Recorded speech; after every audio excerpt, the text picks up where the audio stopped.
जिनका धंधा नफरत फैलाना है वो सुन लें। गुंडागर्दियां तो बहुत सारे लोग करते हैं, हम गुंडागर्दियों को रोक के लोगों को राहत पहुंचाने वाले लोग हैं। तुम्हारी नफरत का जवाब मोहब्बत से देते रहेंगे और जितना शोर मचाना है मचाओ। हमारे पास वक्त नहीं है इन कामों के लिए कि हम किसी के धर्म के ऊपर कोई बात अपनी जुबान से निकालें। ये उन लोगों का काम है जिनकी रोजी रोटी नफरत की दुकान से चलती है।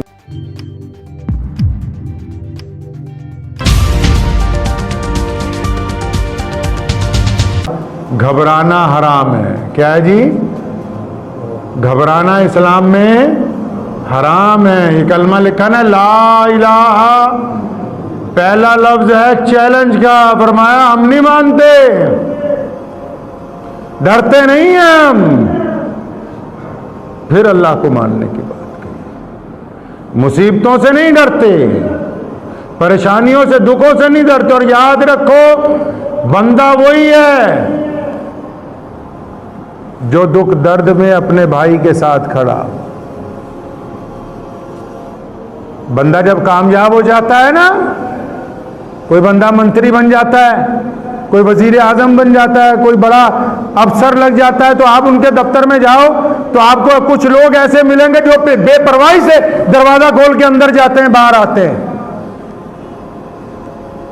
जो जाके वजीर का हाथ पकड़ के कहते उठ यार इधर आ, पहले हमारी बात सुन। कौन लोग हैं वो लोग होते हैं कि जब बंदा कुछ भी नहीं होता वो उसके साथ खड़े होते हैं।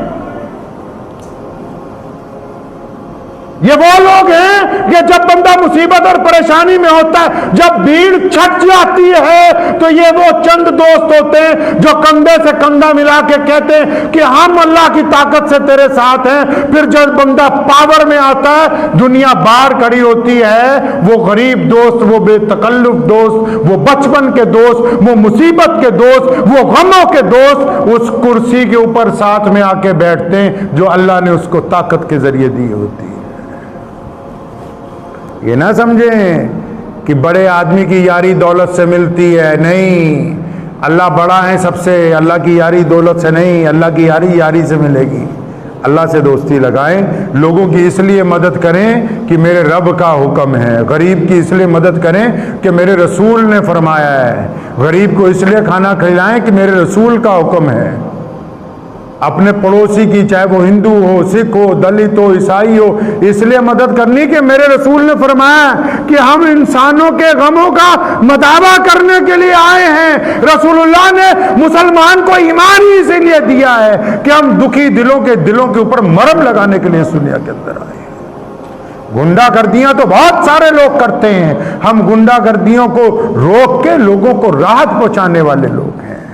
ये जो आम काम जो आम लोगों ने अपना लिया है कि बस चैनल खोला और उसके ऊपर बैठ गए दूसरे मजहब की बुराई करने के लिए, दूसरे दीन की बुराई करने के लिए, तो जिनका धंधा नफरत फैलाना है वो सुन लें। हमारी जो कंपनी है, जो मोहम्मद रसूलुल्लाह ने बनाई है, जिसका नाम दीन इस्लाम है, जिसके ऊपर अमल पैरा करके पूरी कायनात में मुसलमान इज्जत के साथ खड़े हैं, हमारे दस्तूर में किसी की बुराई नहीं लिखी।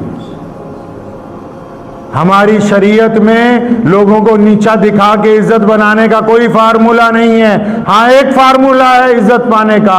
रसूलुल्लाह का हुक्म है, इस्लाम का हुक्म है कि अपना प्रोडक्ट इतना अच्छा बनाओ कि बस लोग तुम्हारी बुराई करते रह जाएं, लेकिन प्रोडक्ट तुम्हारा ही आगे जाना चाहिए। तो वक्त नहीं है हमारे पास बुराई करने का। हमारे पास वक्त नहीं है इन कामों के लिए कि हम किसी के धर्म के ऊपर कोई बात अपनी जुबान से निकालें। ये उन लोगों का काम है जिनकी रोजी रोटी नफरत की दुकान से चलती है। मोहम्मद रसूलुल्लाह ने इज्जतें बांटी हैं और पूरे कायनात में मुसलमान आज भी रसूलुल्लाह की सुन्नत पे अमल करते हैं। हम इज्जतें बांटने वाली कौम हैं। इस मुल्क की जब आजादी की लड़ाई लड़ी थी, हमने अपनी इज्जतें कुर्बान करके इस रूए जमीन को अंग्रेज से आजाद करवाया है। इसलिए जो चैनल्स वाले ये समझते हैं कि सिर्फ किसी भी बाहर के मुल्क में कुछ होगा, कुछ भारतीय मुसलमानों का रगड़ा साथ में लगाना है, तो ये जितना मर्जी जोर लगा लें, इनको चाहिए कभी ग्रास रूट पे आ जाए। मैंने पहले भी ये बात कही थी, ग्रास रूट पे आ जाओ। ग्रास रूट बोलते हैं गली मोहल्लों में आ जाओ। आओ हमारे किसी पड़ोसी हिंदू से पूछो, हम उससे मोहब्बत करते हैं, वो हमसे मोहब्बत करता है। आओ ना किसी सिख से पूछो, चलो किसी दलित के घर चलते हैं, उससे पूछो, चलें किसी ईसाई के यहां। तो ग्रास रूट के ऊपर हम तुम्हारी नफरत का जवाब मोहब्बत से देते रहेंगे, और जितना शोर मचाना है मचाओ। परेशानियों से, दुखों से कलमा ला इलाहा इल्लल्लाह मुहम्मद रसूलुल्लाह पढ़ने वाले लोग घबराते नहीं हैं। हमें पूरा यकीन है कि हम अपने मुल्क के लिए फ़ायदेमंद हैं। हमें पूरा यकीन है कि हम इस रूए ज़मीन में पैदा हुए, इसी में दफन होंगे। हमें इस बात पे इत्मीनान है कि ये मिट्टी हमारी है और हम इस मिट्टी के वफादार हैं। तुम जो मर्जी कहते रहो, हमारी तरबियत के ऊपर, हमारे मामलात के ऊपर इन बातों का जो नफरत की दुकानदारियां चल रही हैं, उस पर कोई असर नहीं होगा जब तक हम अल्लाह और उसके रसूल सल्लल्लाहु अलैहि वसल्लम के तरीके पर चलते रहेंगे। अल्लाह तबारक व तआला की मदद हमारे साथ रहेगी। दुआ कीजिए अल्लाह मुझे भी और आप सबको इन पे अमल की तौफीक अता फरमाए। व आखिर दावाना अल्हम्दुलिल्लाहि रब्बिल आलमीन। आपसे निवेदन है कि आप हमारे चैनल को सब्सक्राइब जरूर कीजिएगा, ताकि आपको वो खबरें पहुंचती रहें जिनको गोदी मीडिया नहीं दिखाता है, वो हम आप तक पहुंचाने की कोशिश करते हैं। फिलहाल इस वीडियो में इतना ही, हमें दीजिए इजाज़त। आगे फिर मुलाकात होगी आपसे किसी ऐसी खबर के साथ। तब